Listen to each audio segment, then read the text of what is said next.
E salve o tricolor paulista, Rick aqui, para fazer esse pré-jogo de São Paulo e Flamengo. Flamengo e São Paulo, na verdade, né? Jogo no Maracanã. E aí, tava com saudade de voltar a ver o São Paulo? Finalmente estamos de volta, hein? Que saudade de ver o Wendel, Sabino, Pablo Maia fazendo cagada, o André Silva perdendo gol. Nossa senhora, que empolgação que eu tô pra ver o São Paulo de volta. Brincadeiras à parte, mas realmente tô um pouco ansioso para ver esse novo time do Crespo.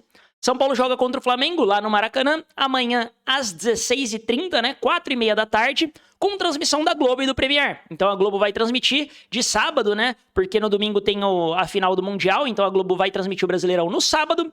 A arbitragem desse jogo é do Wilton Pereira Sampaio, tanto o Flamengo quanto o Wilton vem aí, né? Dessa Copa do Mundo de Clubes.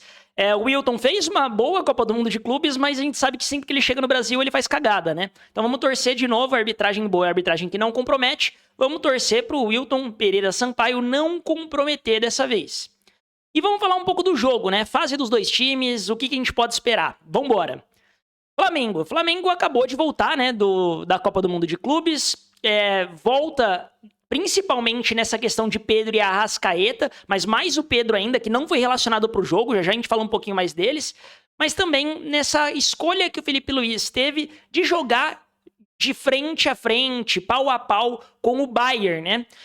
E o Flamengo foi eliminado até que precocemente, se a gente for pegar o time do Flamengo comparado ao time do Fluminense que chegou na semifinal, o Flamengo é muito mais time e o Flamengo foi eliminado nas oitavas para um Bayern de Munique. Talvez não fosse a ideia pegar o Bayern de Munique que acabou passando em segundo, né? Mas pegou, tomou taca, voltou para casa e o Flamengo volta para casa como líder do Campeonato Brasileiro, né? O Flamengo soma 24 pontos, é o líder. O São Paulo tá lá embaixo ainda na tabela, né? O São Paulo tá só um ponto da zona de rebaixamento, tá com 12 pontos, um ponto do Inter, que é o primeiro na zona de rebaixamento, e o São Paulo é o 14º, né? Com esses 12 pontos, 12 atrás do líder Flamengo. O último jogo do São Paulo foi aquele 3x1 fatídico pro Vasco, péssimo, né? Que o Vasco abre 3x0, o São Paulo é amassado pelo Vasco em pleno Morumbi, que culmina na saída do Zubeldia, né? Esse 3x1 com um golaço no final do Rian Francisco. Mas o Flamengo vem dessa sova aí que tomou pro Bayern de Munique. Eu já dei minha opinião aqui no canal, inclusive, e eu acho que eles quiseram jogar indo pra cima e mantendo posse de bola. Eu acho que é uma decisão completamente equivocada e jogando de frente a frente com o Bayern, quem vai ganhar é só o PSG, o Real Madrid, olhe lá. Então, para mim, decisão estratégica totalmente errada do Felipe Luiz e da comissão técnica, mas o Flamengo que jogar dessa forma foi eliminado e vem aí com essa derrota de 4x2, apesar de que tanto no Brasileiro quanto na Libertadores vem relativamente aí bem, apesar de ter esse confronto nacional nas oitavas contra o Inter. O Flamengo não teve férias, igual o São Paulo teve, né? Um período de descanso, o período foi bem mais encurtado em virtude de ter jogado, ter chegado no mata-mata da Copa do Mundo de Clubes, voltou, teve alguns dias de descanso e já voltou para treinar basicamente, enquanto o São Paulo teve uma mini férias ali de 10 dias, trocou o comando técnico nesse período e a gente precisa ver como é que as equipes vão se portar, porque se você pensar o que é mais vantajoso, né? Você tá jogando contra as melhores equipes do mundo e mantendo o ritmo de jogo, ou ter tempo para treinar porque é um técnico novo, o time não estava funcionando anteriormente, então acho que isso tudo vai precisar ser muito bem avaliado e analisado, e esse jogo vai ser um jogo para a gente ver as ideias do Crespo pela primeira vez e ver se o Felipe Luiz mantém as ideias que ele tem. O Flamengo vai vir com um único desfalque, assim, de fato, por lesão, é o Pulgar, que teve que operar, né, o tornozelo, então vai ficar um bom tempo fora aí, e eles devem vir num 4-3-3, né? Ainda estava a dúvida se eles iam vir no 4-3-3 ou num 4-2-4, só que agora saiu a notícia de que o Pedro não foi relacionado por questão técnica, o que, assim, é algo estranho minimamente, é algo, enfim, me causa muita estranheza, acho que pro torcedor das outras equipes, eu não sei pro torcedor do Flamengo especificamente, mas pro torcedor das outras equipes me traz muita estranheza. O Pedro, acho que todo mundo tinha uma leve esperança de que ele voltando de lesão aí, ele poderia voltar aí para a seleção brasileira e talvez ser o camisa 9. Agora eu acho que já tem outros potenciais candidatos ao camisa 9, né? O Igor Jesus, que fez uma boa Copa do Mundo, o próprio João Pedro, que fez 2 jogos absurdos ali pelo Chelsea, se manter o nível, pode ser que tenha outras chances na seleção como já teve. Então, o Pedro no Flamengo, desse jeito, nesse embate com o Felipe Luiz aí, eu não sei não. O Pedro, acho que começa a baixar muito a chance dele voltar para a seleção e até a gente tá falando aí de um ano para a Copa do Mundo, né? De potencialmente ser convocado pelo Ancelotti para a Copa do Mundo, e eu acho que o Pedro vai acabar saindo ainda nessa janela, porque ser banco do Flamengo, ser nem relacionado, né? Não é nem ser banco do Flamengo, é não ser nem relacionado, e com todo respeito, para mim o Pedro é mais jogador do que o Plata, e enfim, o Plata vai ser titular e o Pedro nem relacionado. Mas isso é problema do Flamengo, para mim o Pedro é mais decisivo, sorte a nossa que ele não vai jogar. O Flamengo deve vir, então, né, nesse 4-3-3. Eles devem vir com um meio campo bem povoado, né, com, de repente, Alan de la Cruz e Jorginho, creio eu. E o ataque formado ali por Arrascaeta, Luiz Araújo e o Plata. Então, provavelmente, o Flamengo deve vir dessa forma, nesse 4-3-3. Com o Pedro, talvez, quem seria sacado aí seria o Alan para jogar num 4-2-4, 4-4-2, com ainda assim Arrasca e Luiz Araújo. Só que na frente o Pedro e o Plata, mas então provavelmente vai vir um 4-3-3, porque o Pedro não foi relacionado. Enquanto que o São Paulo tem alguns desfalques ainda, né? A gente foi ali naquela pausa para a Copa do Mundo de Clubes com muitos desfalques. Alguns deles estão de volta, ainda bem, outros ainda não. Acho que, obviamente, né, Calleri e Luiz Gustavo ainda vão ficar mais um tempo fora. Calleri com certeza não vai jogar esse ano. O Luiz Gustavo, vamos ver como é que ele volta. Então ainda é um desfalque, apesar de já ter voltado a treinar com bola. O Lucas Ferreira, que sentiu, né, nessa volta dos treinos, também tá fora do jogo. E saiu a notícia agora também que o Lucas não vai pro jogo. O Lucas ainda não foi relacionado. Ele tá recuperando a parte física depois da lesão. Não querem, né, comprometer o Lucas ou perder para jogos importantes. Então vai ser poupado. Muito provavelmente ele vai estar em campo aí no meio da semana contra o Bragantino. Então o Lucas também não foi para esse jogo. Quem volta, né? Ferreirinha acaba voltando, Marcos Antônio. Então pelo menos alguns jogadores importantes aí vão voltar, mas o Ferreirinha ainda também sem condições de jogar a partida inteira. Então o Ferreirinha muito provavelmente vai começar no banco. E o São Paulo deve iniciar com dois potenciais aí esquemas, né? O primeiro deles, ambos vão ser com 3 zagueiros. Isso praticamente já está definido pelo Crespo. Esses 3 zagueiros, 2 deles com certeza vai ser Arboleda e Alan Franco. E o terceiro ali vai ter uma briga entre Sabino e Ferrarese. Novamente, o Crespo vai usar o Ferrarese como zagueiro. Não existe mais Ferrarese lateral. Ainda bem, acho que ninguém queria mais ver o Ferrarese como lateral. Mas, caso, né, opte pelo Sabino, o Alan Franco vem jogar pela direita. Caso opte pelo Ferrarese, o Ferrarese fica pela direita e o Alan Franco pela esquerda. Sempre o Arboleda na sobra. 3 zagueiros a gente vai jogar, vamos ver quais são só esses 3 zagueiros. Nas alas, muito provavelmente, Cedric e Enzo. Isso não vai mudar também, independentemente do esquema tático. A dupla de volantes também não muda, independente do esquema tático, se é 3-5-2 ou 3-6-1. Então a dupla de volantes vai ser Alisson e Marcos Antônio nesse princípio, que era a dupla que vinha dando muito certo, né, até o Marcos Antônio machucar. E aí que começa as diferenças, né? Caso o São Paulo opte por um 3-6-1, São Paulo vai preencher esse meio-campo com Bobadilla e Oscar. Então vai realmente fechar bastante esse meio-campo, vai povoar muito esse meio-campo, que eu acho que é importante contra o Flamengo. Já vou me dar a minha opinião sobre isso. E com o André Silva na frente. André Silva também é uma peça que vai ser titular, ao que tudo indica.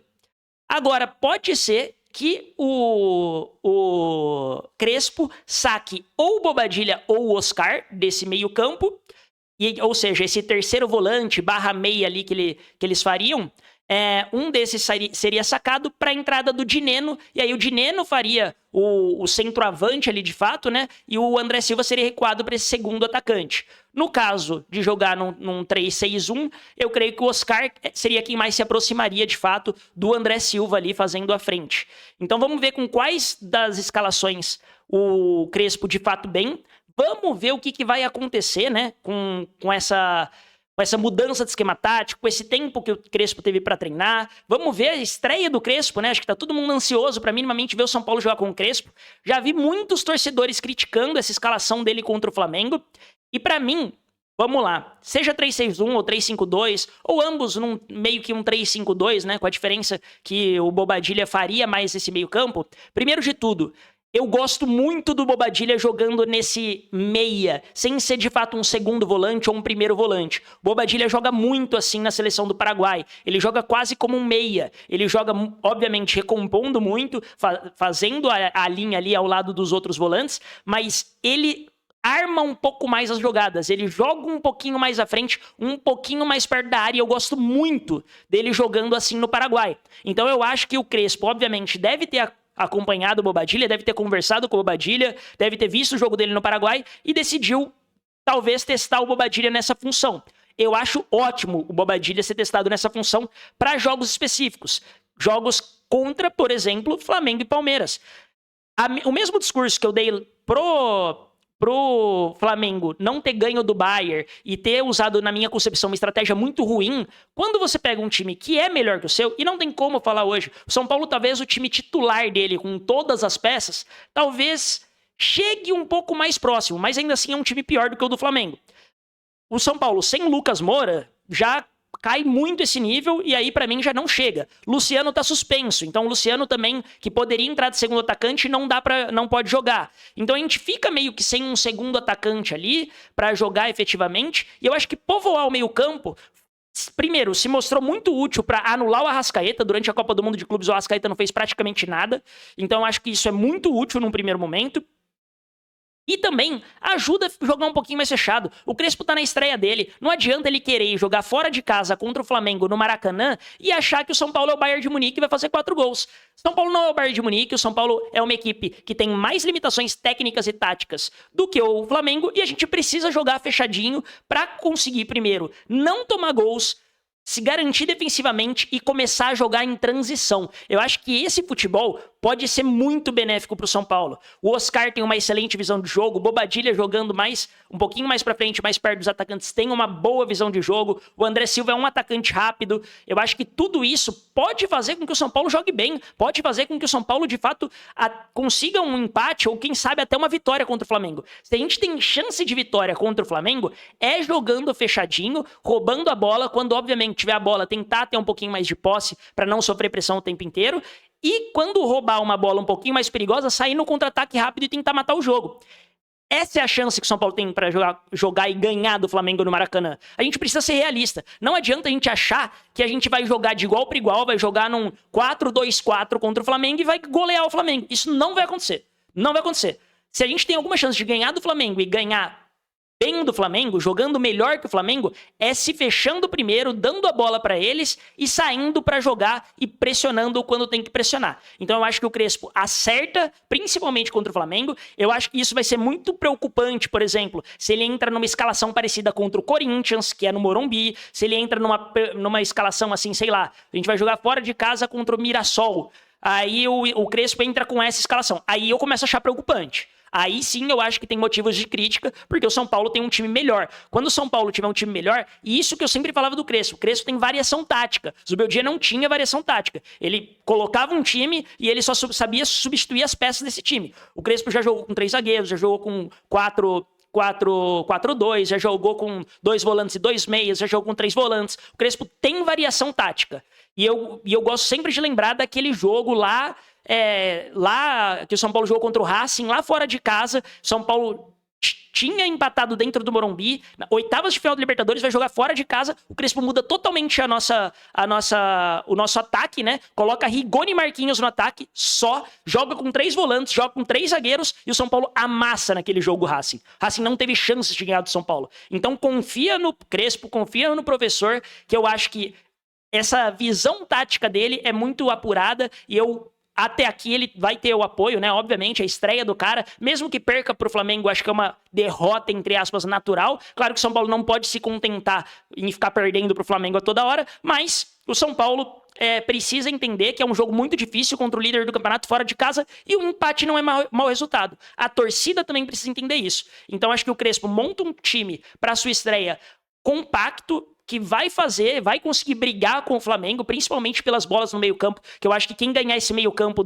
nesse jogo tem muita chance de fazer alguma coisa. O São Paulo povoou o meio-campo para conseguir ganhar esse meio-campo, de repente ficar um pouco mais com a posse de bola e num contra-ataque matar o jogo. Então até aqui, para mim, Crespo, decisões muito acertadas. O empate não é um mau resultado se a gente for colocar. Se São Paulo segura um 0-0 no Maracanã contra o líder do campeonato, é um mau resultado? Não é um mau resultado. Então eu acho que o Crespo tá certo em começar dessa forma. ele precisa começar a implantar a filosofia. O São Paulo não fez amistosos, né, contra outras equipes pra gente ter, de fato, fez amistoso só contra o Sub-20, aí eu acho que não dá pra ter muito parâmetro. Então, vamos ver. Eu acho que amanhã é um jogo bacana pra gente ver o que o São Paulo desse Crespo tem pra mostrar logo num primeiro jogo, seja com 3 volantes, com 2 volantes e um meio um pouquinho mais avançado. Enfim, quero ver o Bobadilla nessa nova função no São Paulo, mas que ele já faz muito no Paraguai. Então, tô ansioso e eu acho que a consistência que o São Paulo precisa tá potencialmente nessa escalação com 3 zagueiros, tá potencialmente ali, de fato, com o São Paulo colocando o Oscar sem muita pressão defensiva, né? Que ele não tem que voltar e ficar marcando muita coisa. A bola tem que ser mais no pé dele para ele criar jogadas. Acho que o André Silva pode aparecer mais em contra-ataques e em bolas esticadas do que de fato fazendo pivô. Não é o estilo do André Silva, assim, não é o estilo e a melhor qualidade do André Silva fazer pivô. Então acho que o Crespo começa com uma escalação equilibrada, buscando ali não tomar gols do Flamengo, tentando se fechar para que roube essa bola, fique com posse de bola, consiga fazer contra-ataques. Eu acho que o Crespo vai muito bem nessa primeira escalação. Vamos ver na prática, né? Às vezes a gente fala tudo isso aqui e na prática toma 4-0, aí não vai ter como defender, né? Aí só vou rasgar tudo que eu falei aqui, mas basicamente eu acho que o Crespo vai muito bem. E você, o que você acha dessas potenciais escalações? Você iria com Bobadilla, iria com Oscar, iria com Oscar, Dineno e André Silva, iria com Bobadilla, Dineno e André Silva, Bobadilla, Oscar e André Silva? Quem que você iria no ataque? Gostou dessa escalação com 3 zagueiros? Você acha que esse é o caminho para o São Paulo? Deixa aí nos comentários, não esquece de dar aquela moral. Se gostou do conteúdo, não esquece de se inscrever aí. Me ajuda a bater 500 inscritos. Estamos chegando aí, estamos passando de 430 agora. Não esquece de dar essa moral, deixar o like, recomenda para um amigo. Tamo junto demais. Valeu e vamos São Paulo!